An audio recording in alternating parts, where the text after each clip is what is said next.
My sister lied to destroy my wedding and turned the family against me. Now she wants to co-parent my baby because she's infertile. I'm 27, female, and I've been married for 3 years now. My relationship with my older sister, let's call her Lisa, 30, female, has always been rocky, but things hit a whole new level of toxic when she decided to sabotage my wedding. To set the scene a bit, Lisa was going through a divorce at the time. Her marriage was falling apart because her husband didn't want kids, and Lisa had always dreamed of being a mom. Now, I'm not here to debate whether or not that's a deal breaker because, yeah, it totally is. But Lisa knew about his feelings before they got married. He was very clear about wanting a child-free life, but she married him anyway, thinking she could change his mind. So their marriage was on its last legs right around the time I was planning my wedding.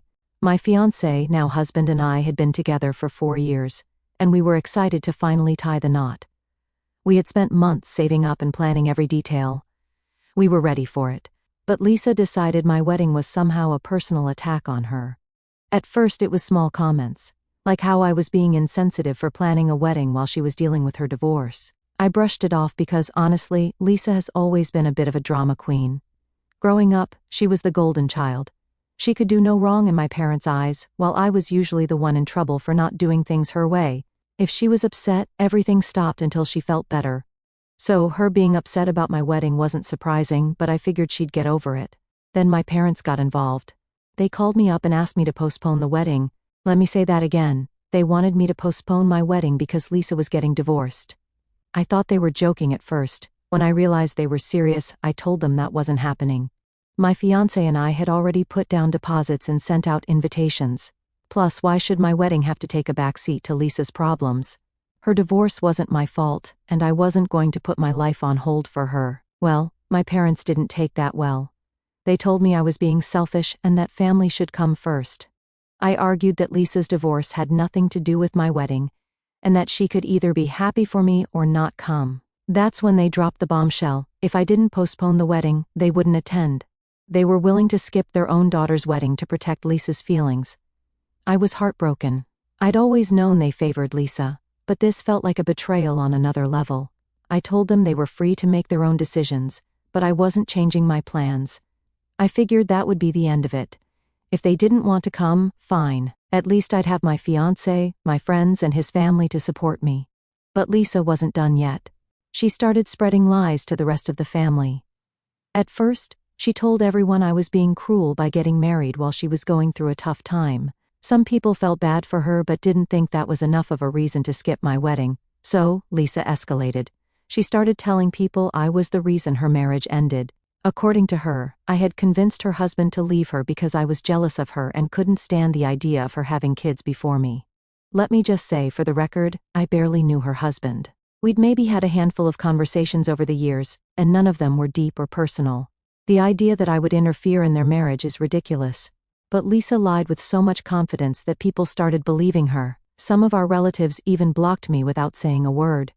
I found out later from a cousin that Lisa had told them I'd been rubbing it in her face that I was getting married, and that I'd been bragging about how I'd convinced her husband to leave her. None of it was true, but by the time I heard about it, the damage was done. When my wedding day finally arrived, almost none of my family showed up. It was devastating. My parents, aunts, uncles, and even some of my cousins were all no-shows. The only people from my side of the family who came were a handful of cousins who didn't believe Lisa's lies.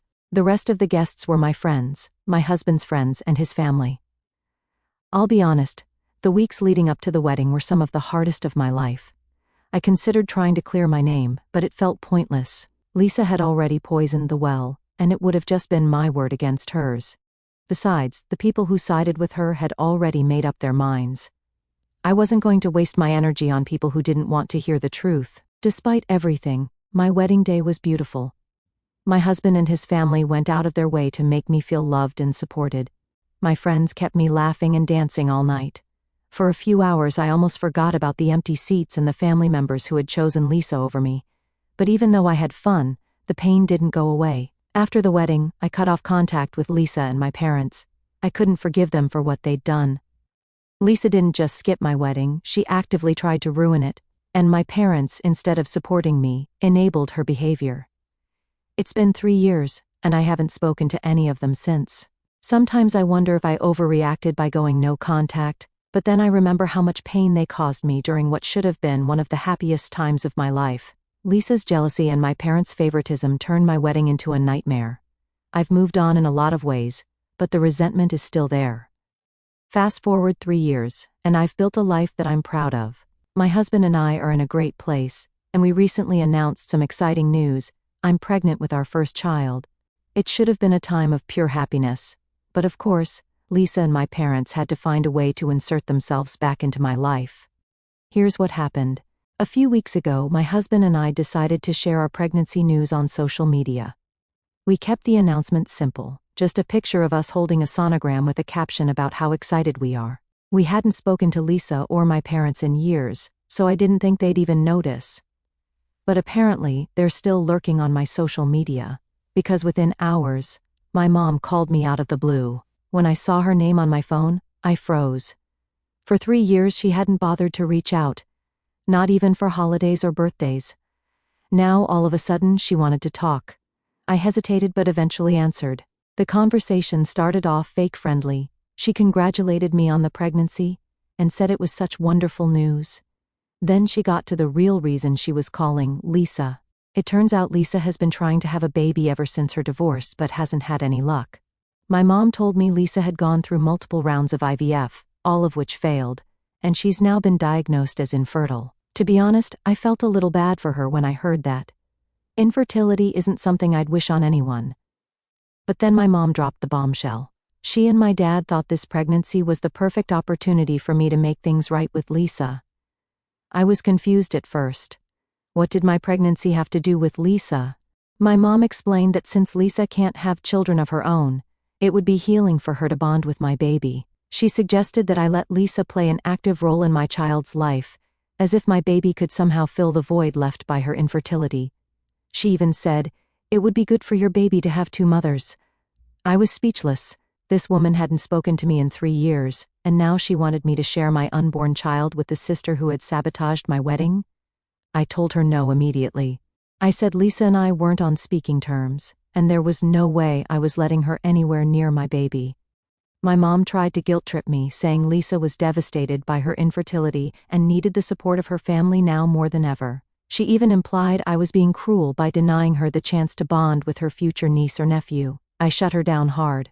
I told her I wasn't responsible for fixing Lisa's life or making her feel better about her choices. I also pointed out that if they really cared about me or my baby, they wouldn't have waited until I was pregnant to reach out.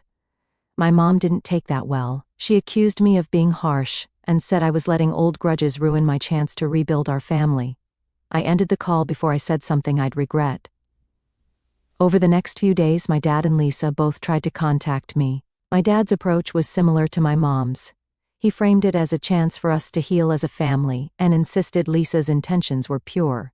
According to him, Lisa wasn't trying to take over or replace me as a mother. She just wanted to be involved because the baby would be linked to her by blood. He even said it would be good for me to have Lisa's help once the baby arrived. I told him the same thing I told my mom. No, I didn't need Lisa's help, and I certainly didn't want her around my child.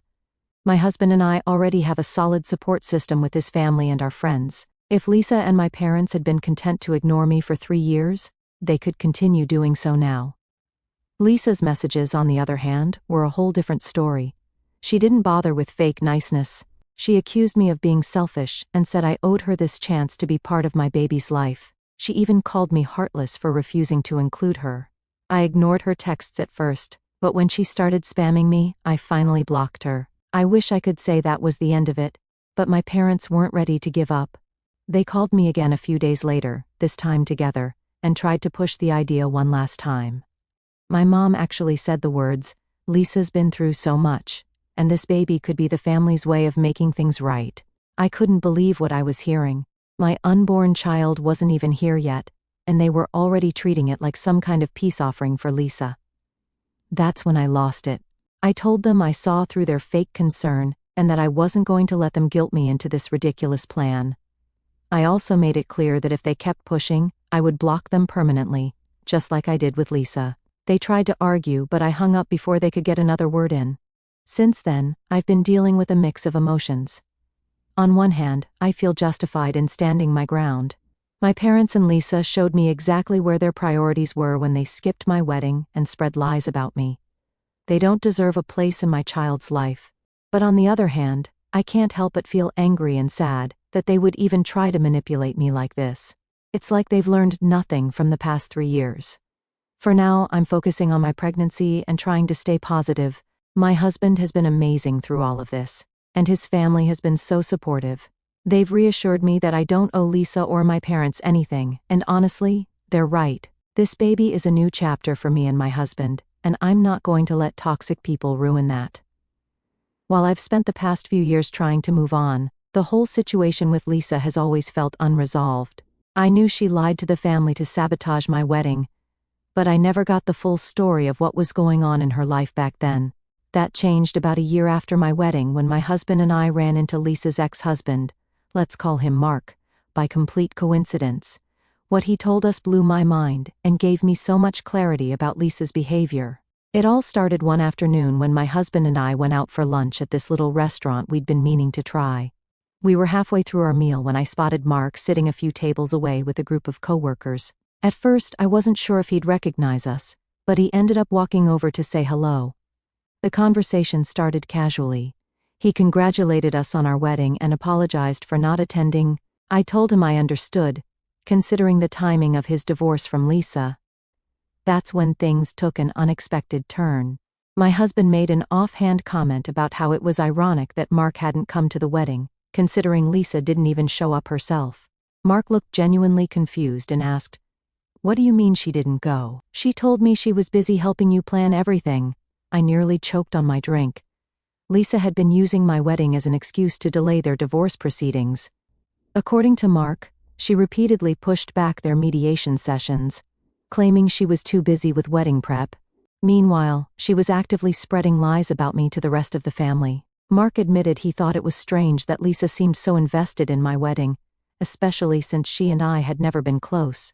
But he assumed she was just trying to keep up appearances during the divorce. That's when my husband and I told Mark the truth. Lisa hadn't been helping with my wedding at all. In fact, she'd gone out of her way to sabotage it. We explained how she spread rumors that I had somehow convinced him to leave her, and that I'd been bragging about it to the family. Mark was stunned. He said he had no idea she was lying about me and apologized for not reaching out to clarify things sooner. Then Mark dropped the real bombshell, the actual reason for their divorce. For years, Lisa had told everyone that their marriage ended because they couldn't agree on having kids. She wanted to be a mom, and Mark was adamantly child-free. That's the story she stuck to, and it was the one most people believed. But according to Mark, there was a much darker reason behind their split. Mark admitted that after months of fighting about kids, he had started to reconsider his stance. He genuinely loved Lisa, and was willing to explore the idea of becoming a father if it would save their marriage. One day, he decided to sit her down and tell her he was ready to start talking about having children. He expected her to be thrilled, but instead, she said something that completely changed how he saw her. Lisa confessed that she had already stopped taking her birth control months earlier without telling him. She admitted she'd been hoping to get pregnant accidentally, so that he would have no choice but to go along with it. She even laughed about it, like it was some kind of clever plan. Mark was horrified. He said he felt completely betrayed, not just because she lied to him, but because she took away his ability to make an informed choice about such a major life decision. That was the final straw for him. He realized he couldn't trust her anymore, and filed for divorce shortly after. Hearing this left me absolutely floored. I'd always known Lisa was manipulative, but this was a whole new level. I couldn't believe she'd tried to baby trap her own husband, and I couldn't believe she'd lied to everyone about the reason for their divorce. Suddenly, her behavior during my wedding made so much more sense. She was lashing out at me because she couldn't face the consequences of her own actions.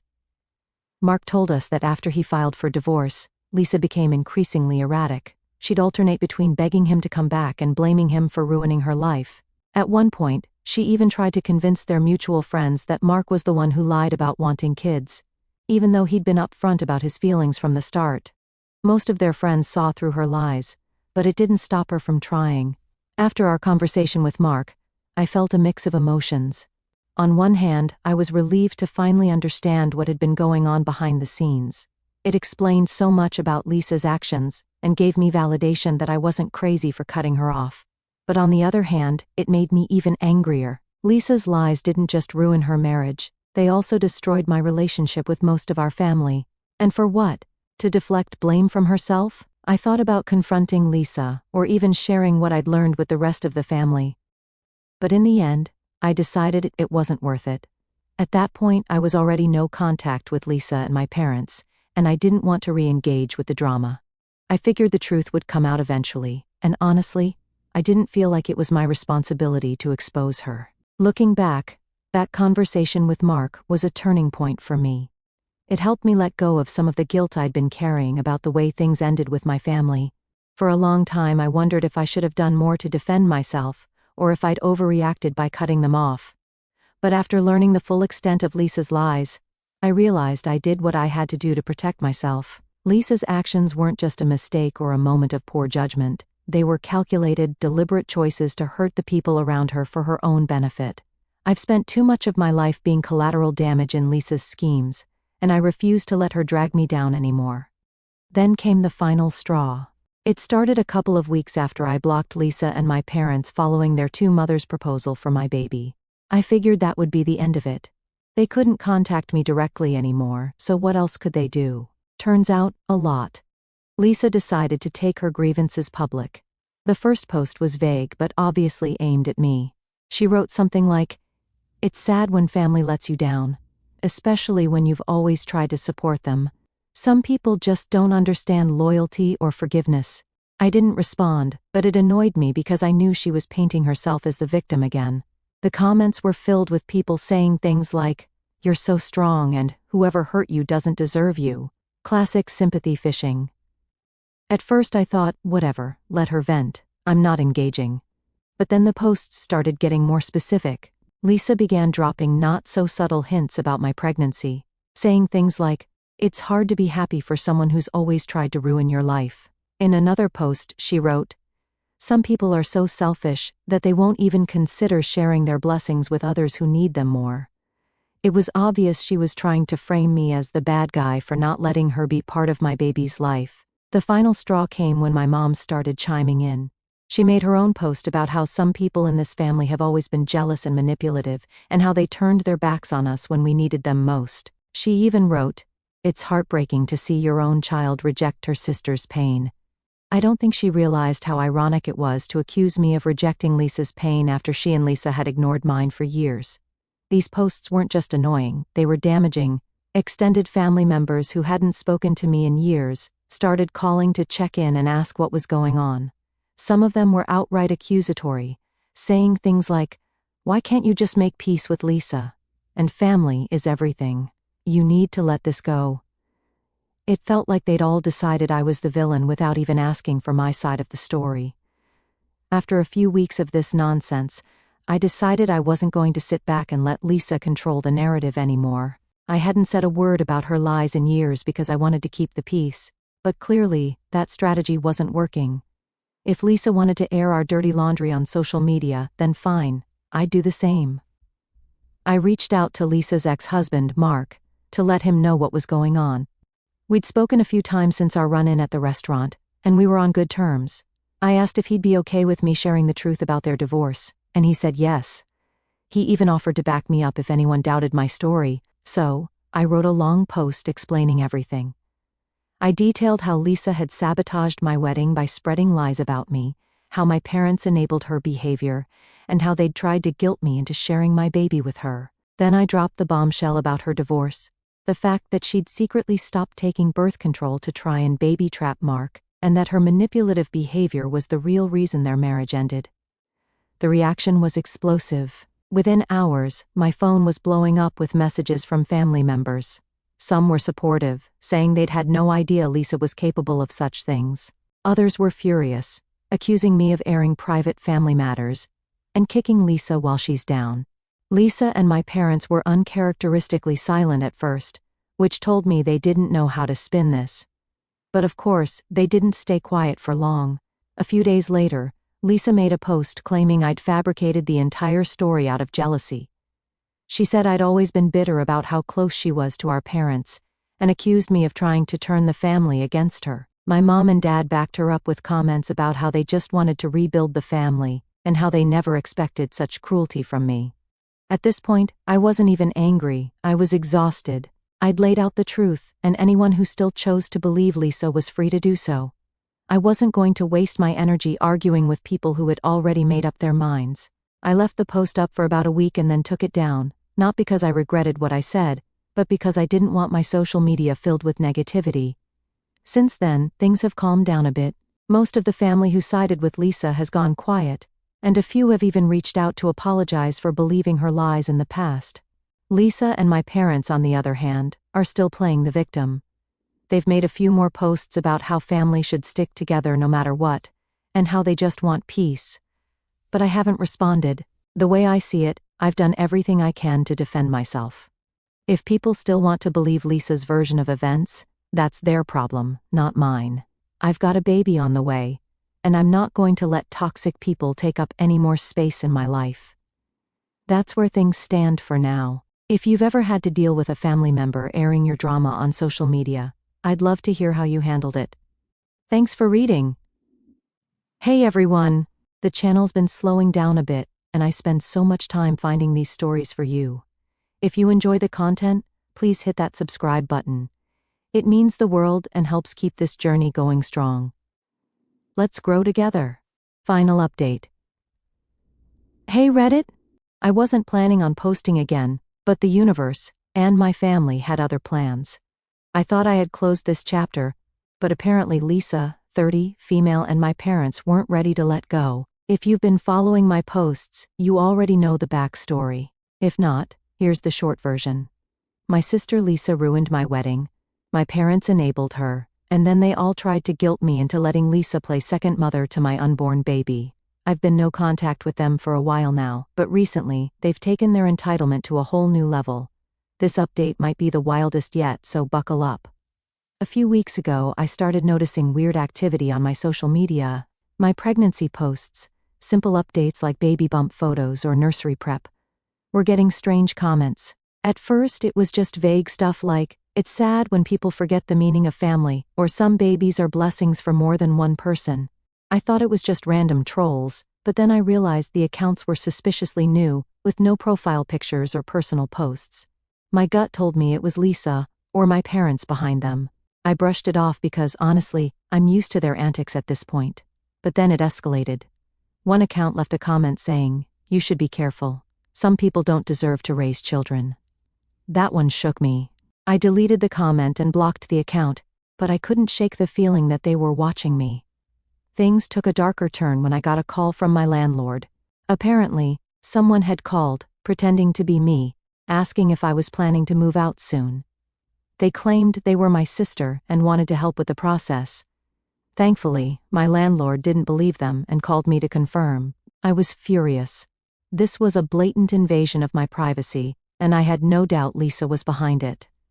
I contacted my parents to confront them, against my better judgment, and they didn't even bother denying it. My mom said something like, "Lisa was just trying to help because she knows you'll need more space with the baby coming." I lost it. I told them it wasn't Lisa's place to meddle in my housing situation, and that she had no right to contact my landlord. My dad tried to calm me down by saying, "She's just excited about the baby. Can't you let her be part of this?" That's when I hung up. I wasn't going to waste my breath arguing with people who clearly didn't see how insane this was. The final straw came last week when I discovered that Lisa and my parents had been contacting my husband's family behind my back. My mother-in-law called me completely confused, because Lisa had sent her a long message on Facebook.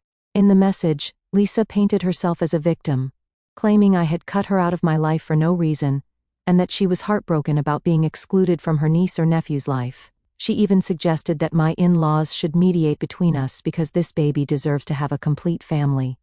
My mother-in-law, bless her, shut that down immediately. She told Lisa that we were happy with the family we had and didn't need anyone meddling. But what really upset me was that Lisa had even reached out in the first place. It felt like a boundary violation on a whole new level. She wasn't just bothering me, she was dragging my husband's family into her mess. After that, I decided enough was enough.